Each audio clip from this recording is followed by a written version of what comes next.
Gate దగ్గర నించున్నారు అనుకోండి, వాడు కుర్చీ పట్టుకొట్టేస్తాడు. నాన్నగారండి నాన్నగారండి కూర్చోండి నాన్నగారండి అంటాడు. పడుకున్నారు అనుకోండి, నాన్నగారండి మీ కాళ్ళు పడతానండి అంటాడు. తండ్రి స్నానం చేసి వచ్చేసాడు అనుకోండి, నాన్నగారు మీ పంచి నేను ఆరేసేసానండి అంటాడు.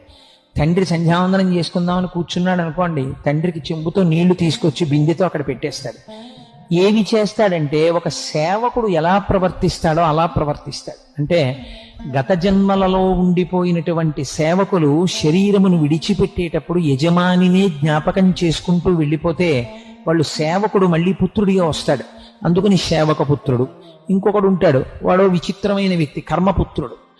వాడు ఎందుకు పనికి వస్తాడంటే చిన్నప్పటి నుంచి ఎక్కడో హాస్టల్లో ఉంటాడు, అలాగే పెరుగుతాడు. ఆ తర్వాత ఇంజనీరింగ్, ఆ తర్వాత పీజీ, ఆ తర్వాత ఉద్యోగం వచ్చేస్తుంది. వాడు ఎక్కడో చదువుకుంటుంటాడు, వాడు ఎక్కడో ఉద్యోగం చేసుకుంటాడు, వాడి అకౌంట్ వాడే వేసుకుంటాడు. వాడు ఒక రోజున వచ్చి దండం పెడతాడు, నాన్నగారండి మీ కోడల్ని తీసుకొచ్చాను ఆయుష్మాన్ భవ అంటాడు తండ్రి. వాడు వెళ్ళిపోతాడు.